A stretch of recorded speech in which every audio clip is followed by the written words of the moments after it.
All right, welcome to Intentional Academy Live, Episode 2.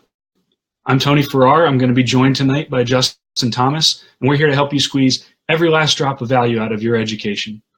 We're going to show you how to win through the power of intentional learning, and no matter where it is that you are in life, we're going to be here to help you manage your time, get control of your money, and launch your dream career.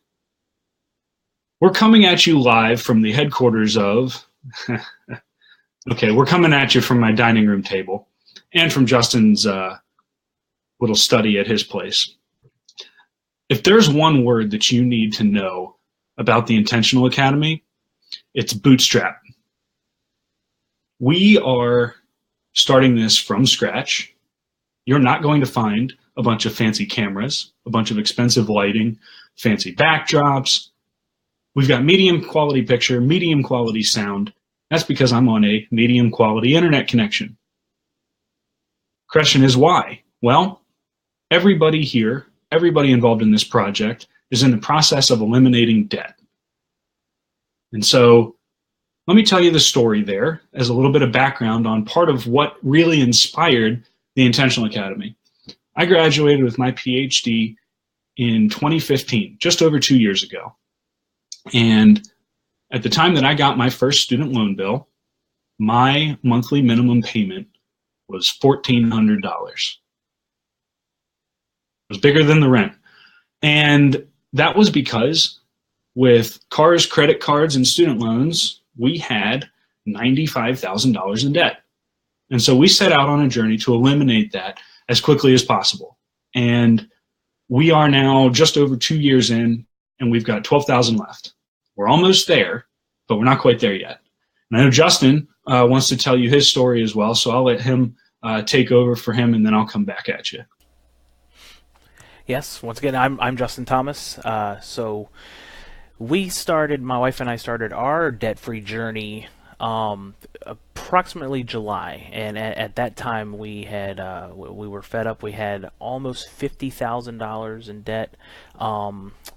It was a little different. My wife had already paid off her student loans. Mine are almost paid off. Actually, mine get paid off this month. And so ours was different. We got 0% financed to death. So we have a house, and we got some new doors put on, and then as soon as we got doors put on, the AC craps out, and so we decided that we need to put in dual climate zone AC. So we, have a little bit of debt coming up on credit cards with child care because we're not watching how we're spending, and it just crept up, and then we sat down and totaled it all up to just under $50,000.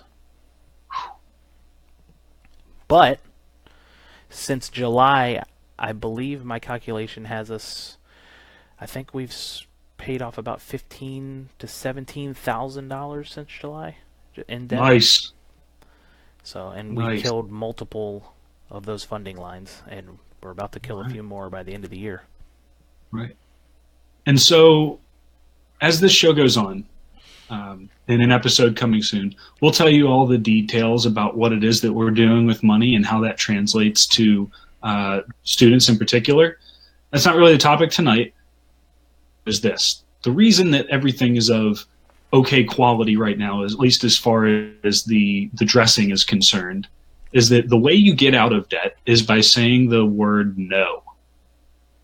There's a lot of fancy things that we would love to buy, love to set up, love to offer you a bigger production value.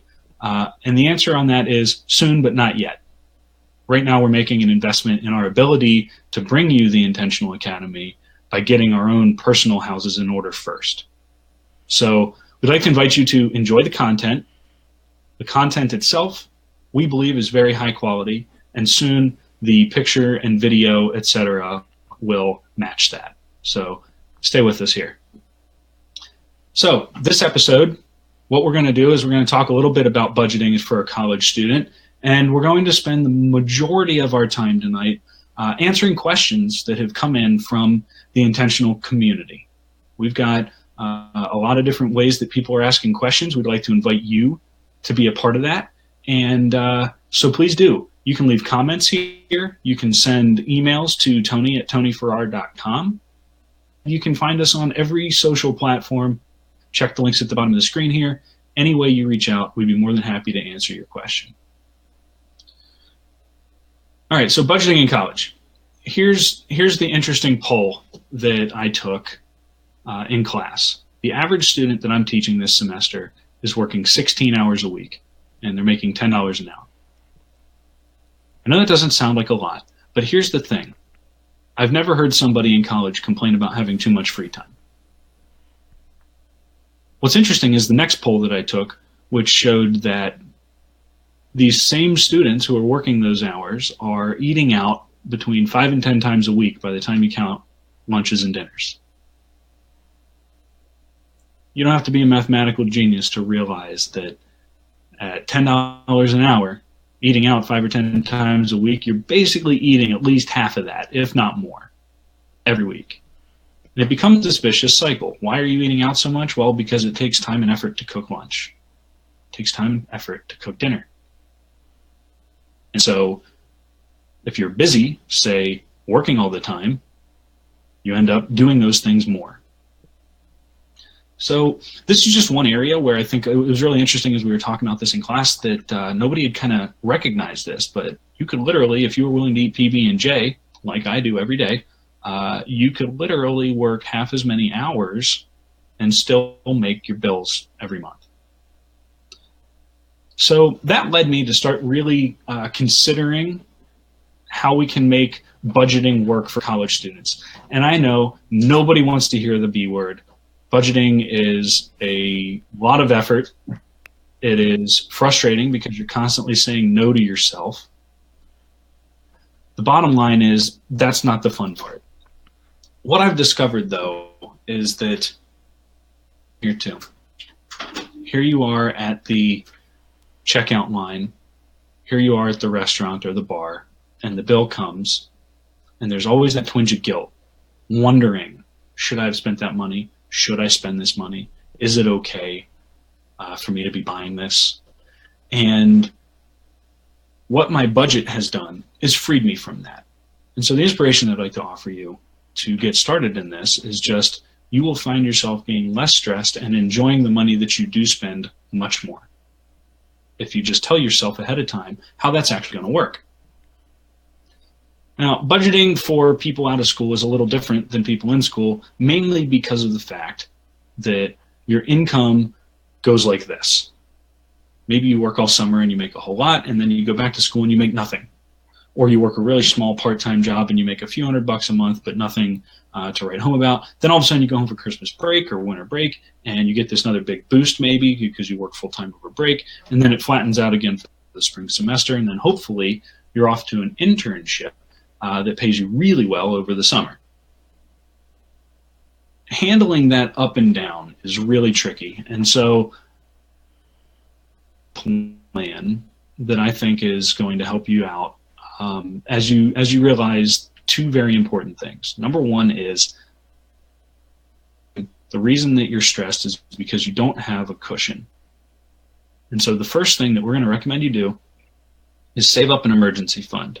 I think $500 is a really good number. For some of you, that might be a whole lot not to ever touch, but for others, that might be just the right amount. I recommend $500 a month for a college student.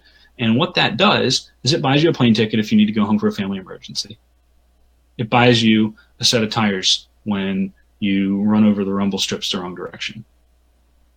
And what it really buys you is a little bit of peace of mind knowing that if something goes wrong, if something comes up and you didn't foresee it, you've got that buffer, you've got something you can handle. There's a funny thing about that.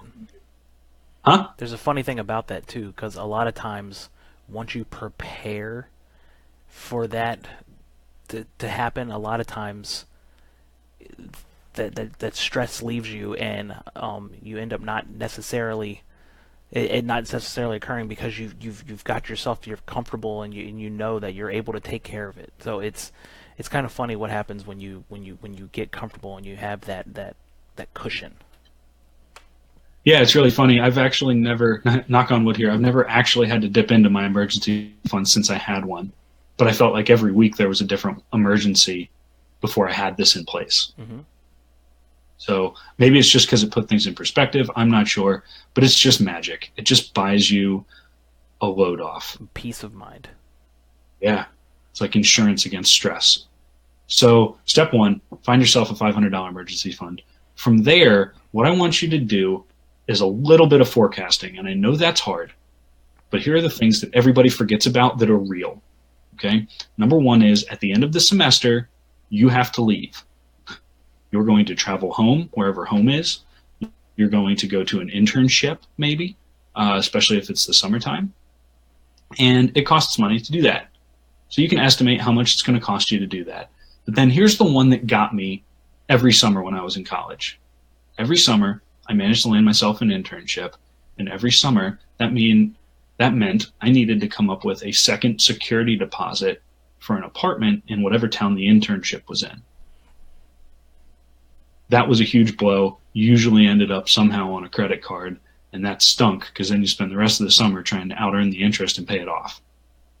So my recommendation is to estimate your travel costs and then think about how much a security deposit costs. And so what that means is now you've got yourself some sort of an end of the year fund along with your emergency fund. I'd say your target is somewhere in the range of $1,000 to $1,500 total that's sitting in the bank, letting you know that everything's taken care of. Another thing you could do is whatever your summer employer or your winter employer, you could ask them if they have any sort of relocation services. A couple of mine actually had some apartments that they recommended. They would help you out with some of your security deposits, knowing that you're there for short term, so you could potentially not have to fork out that money as much. So the worst thing you can do is ask, and the worst thing they could do is say no. Yep, definitely ask it. That's a great point, Justin. And while you're at it, the other reason that you want to have this money on hand is that there are a number of companies. I've talked to several students this semester even who are going to be given a relocation reimbursement of a couple extra $1,000s to help out with that extra cost of having to rent two apartments, one at your college and one at your internship and all of that. The problem is that doesn't show up until you get there and get a paycheck or two. And so you want to have that money in the bank so that you can write the check and then get paid back for it. Now, I know that might sound like a lot of money to a college student not to even touch. Part of the life lesson here is a little bit of discipline. So, first question is, if you don't have that or can't find it quick, you might need to get a job. You might not need to keep the job, but you might need one for a little while to build that up. All right, so we've got a savings account now that has something in the order of $1,000 to $1,500 to cover emergencies, end of semester, end of school year expenses. From there, what I want you to do is divide the rest of the money that you have by the number of months between now and the end of the school year. That's your monthly spending limit.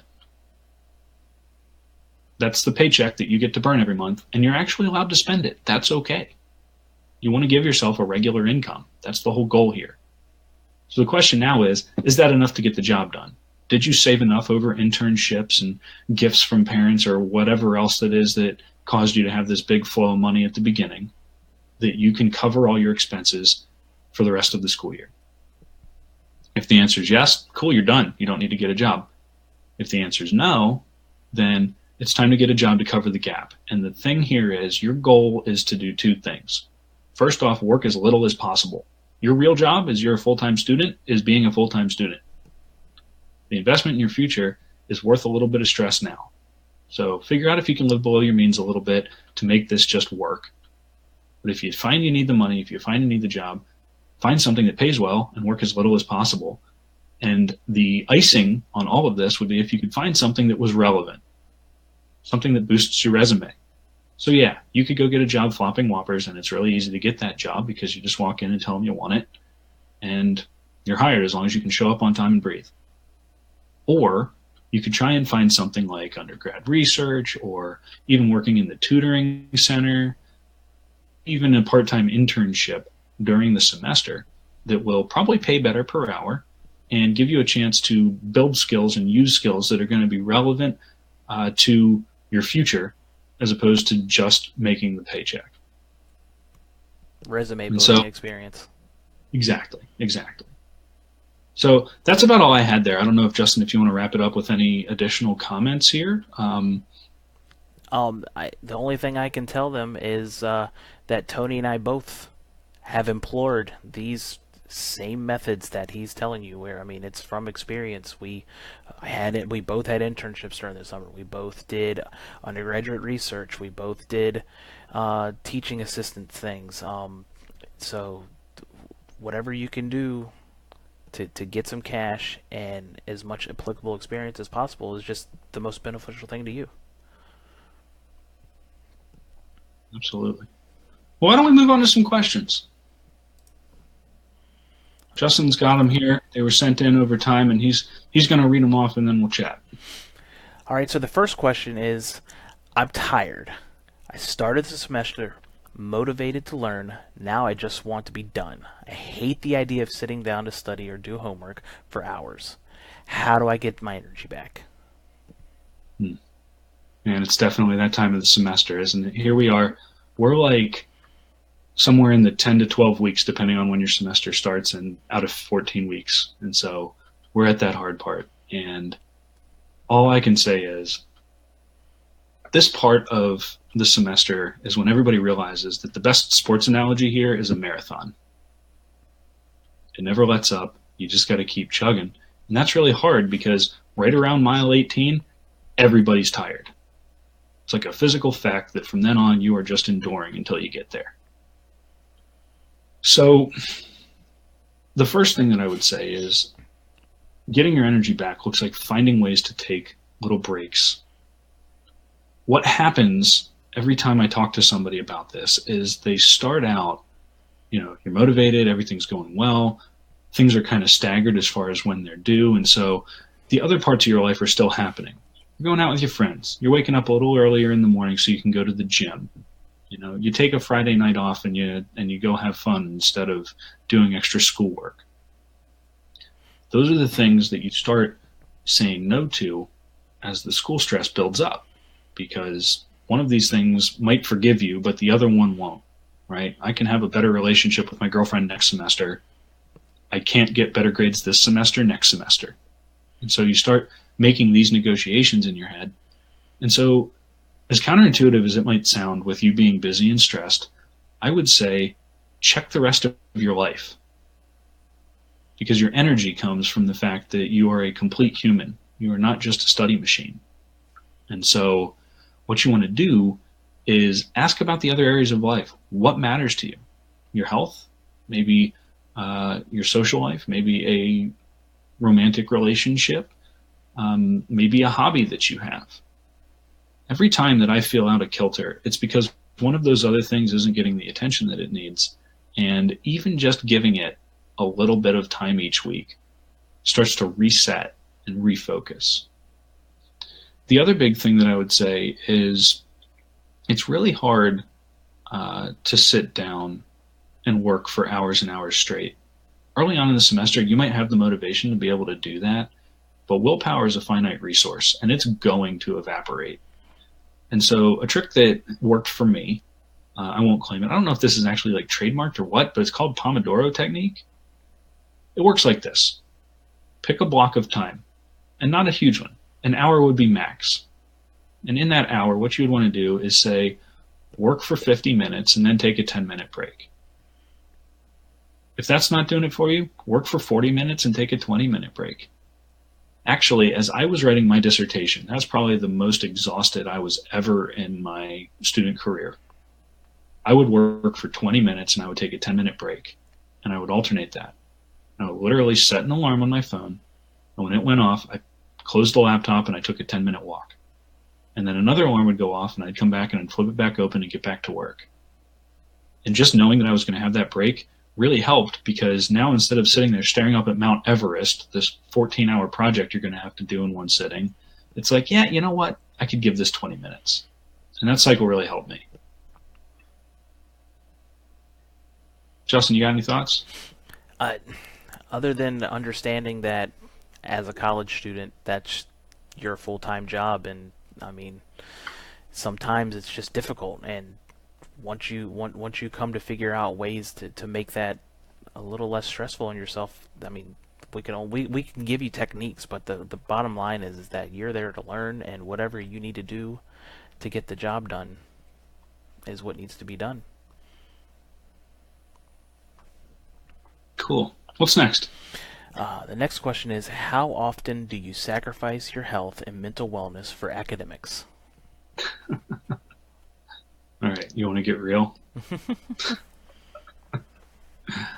All right, so things that I quit since college: smoking, drinking every night to go to sleep. And what I realized is that those stupid, unhealthy things, it was once again trying to overcompensate for not living a balanced life. The number of times that my friends would yell at me to just go home and relax, you'll be more productive tomorrow. I'd say, no, I got to get this done. I got to get this done. I'm going to work till 3 a.m. I mean, the number of times I set foot in a gym during college, very few. And what I realized as I reflected on this, and for the last couple of years of grad school, I actually lived this way as a student, that setting time boundaries so that you can invest in those other areas of your life actually made school go better for me. I was able to be more productive. I was able to accomplish more learning in less time because my brain wasn't in a constant state of on. Do it now, get it right, get it done. And so I guess that's kind of the same answer as the last question, but the point here is, yeah, the answer should be never. You're a machine at one level, and if you're pouring sand in the gas tank, you're not going to make it very far. Yep. If you're working feverishly for hours on end, pulling all-nighters, constantly pounding caffeinated energy drinks and taking NoDoz and or whatever kind of prescription drugs and all that kind of stuff, I mean, you're only hurting yourself, and you're really only masking that symptom. You're not really addressing the issue. So understanding exactly what you're doing to your body, what you're doing to your mind, and then figuring out ways to not have to do that to your body and self. Which, by the way, is one of the main reasons that Justin is here, because he was the one that kept me honest all the way through undergrad. I mean, we worked really hard together, but we also played really good at kind of flipping that switch. And it took me a little longer to catch on. Once I did, I finally realized, there's a lot of value there. There's a lot of value in being able to tell yourself, chill out, turn this off, and then get back to work. Right? But first, give yourself the break. Yep. We just had 4 hours of class, and we've done 2 hours of homework. Let's sit back and watch this TV show real quick before we keep going, Yeah. It's huge. All right, next question. I find college to be a complete chore. I hate my classes. I'm an engineering major with no interest in engineering. I'd rather be hanging out watching anime and playing video games with my friends. My family is below the poverty level, and my parents didn't even go to college. Everyone tells me everyone tells me what an opportunity I have, but I hate it. Whew. Man, that's heavy, huh? This is one of these times where I wish I could talk to you just a little bit to find out a little more details, because what I would ask is it because it's too hard? I'd want to know, where you are. Is this your first semester? Because the answer that I'd give that person and the answer that I'd give a junior who just ran into thermo for the first time, kind of, different. What I would say is this: it doesn't matter where you are in your college career. If you hate what you're studying, not because it's hard and you don't feel like doing the work, laziness isn't a personality trait. It's a thing to be fixed. But if it's a genuine, this doesn't line up with my passion, then great opportunity or not, that's not the thing you should be doing to yourself compared to the rest of your life. And if you think you're going to spend it doing a job you hate and somehow come out ahead, it ain't going to be real. That's not what happens. And, I think it's amazing, first generation college student, but I can't even imagine the pressure that you must feel to perform, to do something amazing. And that's got to be really hard.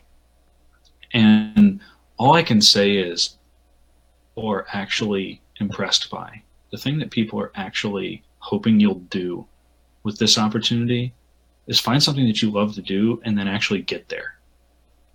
And these myths about one major paying more than another, that's exactly what they are. It might be that the average person can make more money doing one degree path than another. That's probably a thing, especially if you went to like med school or something like that. But as far as getting a degree at the undergraduate level, I know engineers that make a whole lot less than artists, and I know artists that make a whole lot less than engineers. It goes both ways. Mm-hmm. And I think that the reason for that has to do with most of what we talk about around here, which is when you actually find something that aligns with your passion, it's pretty easy to make money doing it. Because when you do that, you bring so much value, it's hard for you not to do a great job. So why wouldn't you want to find something where you look forward to going to class and studying? Yeah, it's true. The other thing you mentioned is that your family lives below the poverty level. Maybe that's an extra motivation for you to succeed. Not necessarily because you want to be better than your family, but maybe that allows you to help them, to lift them out of that hole, to show them that they're worth more than what they consider themselves. So that could be just an extra motivation for you to succeed in whatever you determine is your passion. And this comes back to the whole life concept that we were talking about on the other questions. Maybe you're stressed about money. Are you worried how you're going to pay your rent next month? Because that will crush your motivation to go take a class that you don't find important. If you think to yourself, man, I'm shelling out dollar after dollar, and I don't even know how this is going to matter in the future, I could just imagine. And so the other thing I did really encourage you to do is, take a gut check on the money, make sure you know where everything stands, and then start making progress there too. Figure out if you've got what you need. And if you don't, figure out how to get it. Yep. Eliminate all unnecessary external factors of stress. Yes. Next question. Sure. They say college is the best time of your life, but considering that most of my friends black out every weekend and can't remember the night before, I wonder what they'll actually look back on other than classes and graduation. Well, it doesn't end with a question mark, but I thought this was a really interesting one. Oh, man. When I come home on Friday night, I am beat because I gave everything that I could the entire week that I was at work.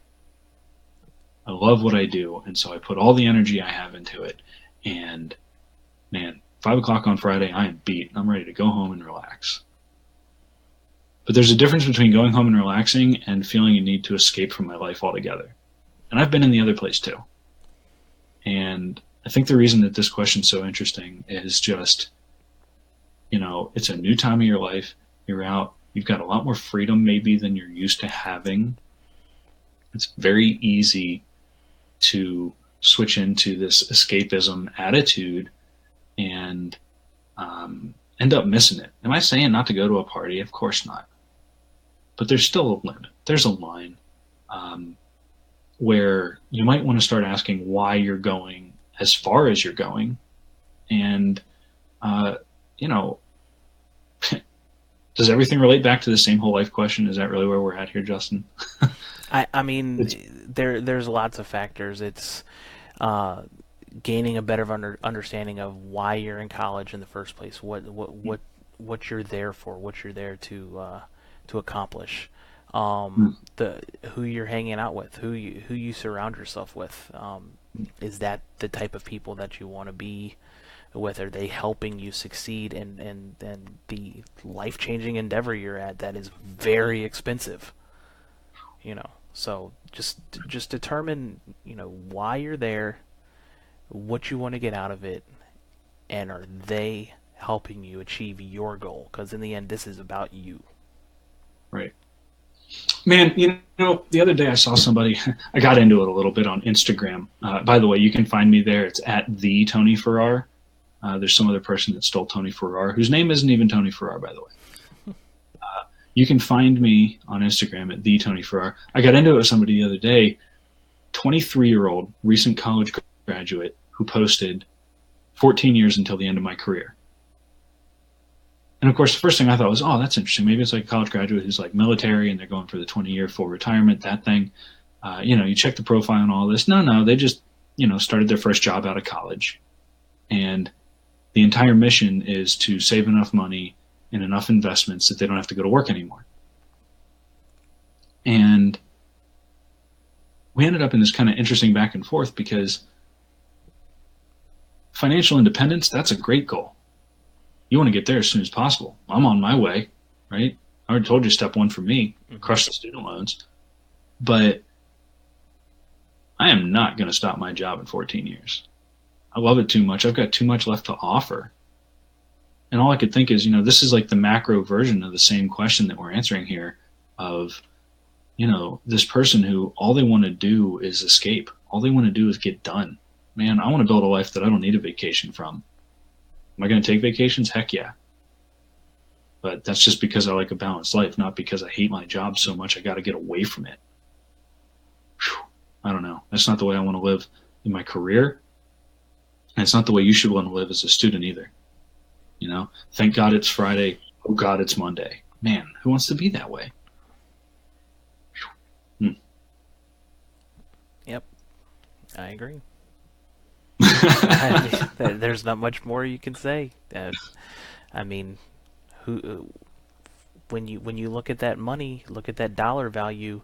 That dollar value represents you, but does it represent your legacy? Does it represent your family? Does it represent where you want your children to be, where your grandchildren want to be? Are you building tremendous wealth for generations? Or are you literally just building wealth just so you can hit zero when you assume you may leave this planet?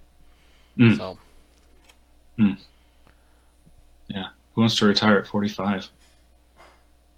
Financially independent? Heck yeah. Well, I got too much to offer. Well, with science nowadays, retiring at 45, life expectancy keeps climbing. So you could live another 30 or 40 years. Are you going to be able to afford to do that without an income? Forget affording it. What are you going to do all day? True. Maybe go to the other person and watch anime and play video games? Now you're talking. Oh, that brings me back, by the way. I was thinking about that as you were talking, bud. Wouldn't it be neat if you could find a job doing what you love that involved anime and video games? Like, I don't know, programming video games? Or maybe, Justin, you could probably comment on this more, getting into the emerging world of esports. Esports, video game streaming, video game let's plays on YouTube. Wow. It's massive, and it's already becoming saturated. So, yeah. Wow.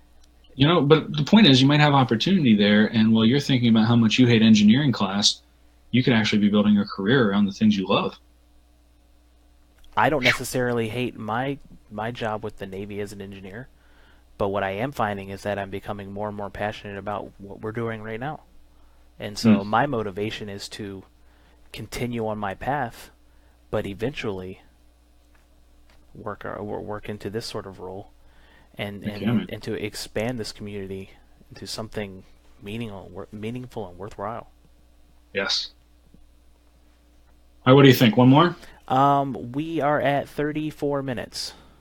All right, well, let's do one more and then we'll call it a day. All right, one more. Is it a good idea to take all of your classes in only 2 days of the week? That's an interesting question. Right?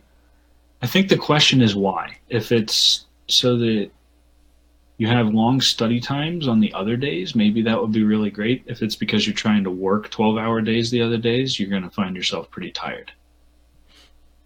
I don't know about you, Justin, but I'm not sure if I were taking a full load, say 15 credits, and that's 5 classes. Could you do 5 hours of lecture in one day? It goes back to time management and time prioritization. Yeah. Thinking about it now, especially with having flexibility with working while going to school, that may be great. That may work well. Yeah. just I'm all know, about matching. just know you have to have your time because what happens if all of your classes are Monday and Tuesday? So now you have no time on Monday to prepare on Tuesday, and you have to prepare everything if you haven't mapped your time out just right at the end of your weekend. Your weekend could be stacked. So as long I think about it, it could be great. It could allow me to work and go to school and prioritize my time to where I could study. Yeah. But I had a I think for different me, my favorite schedule that I ever had was all my classes were between 8 and noon. I had class every day. It wasn't like it was Tuesday, Thursday, or Monday, Wednesday, Friday, but 8 to noon-ish. And what that meant was go to class for the morning, go eat some lunch, do your homework, and now by dinner time, you're done with college. Yep. And you treated it like a 9 to 5. Yeah. Or 8 a.m., 8 to 5 or whatever, you know. Yeah. Cool. Well, that's interesting. I'd love to follow up with that person and find out, if they did it, what their experience was. So maybe I'll just invite anybody else. If you're watching this and you've ever tried stacking your classes like that, leave a comment here and tell us how it went. We'd love to hear about that. Or if you're listening out on the web, look us up. Yeah. All right. So I think that's going to wrap it up today. This has been a bit more like the typical show is going to be. As always, we'd like to invite you to ask questions if there's something that you want to know about time, money, career advice, looking for college success tips. That's what we're here to talk about. And you can reach us using any of the social media or commenting right here on this video or right here on this post once it becomes the podcast, which will happen as soon as we learn how to do those logistics. So baby steps. We'll sign off. What's that? Baby steps. Baby steps, baby. One at a time. As we sign off here, just like to tell you that we've committed ourselves now. We're going to be running this show Tuesday evenings. Start time might fluctuate a little bit. That's because we're all parents of young children, and they go to bed at different times every day. So unless you want to hear them screaming, you got to wait for them to go to bed.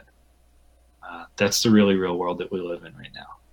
So we look forward to seeing you 1 week from today, where we'll pick up with some more ideas on what you can do with your time, your money, your career, and above all, squeezing every last drop of value out of that college education. Hey, Justin, thanks a lot for joining me here, man. Yep, thanks a lot. All right, have a good night, everybody.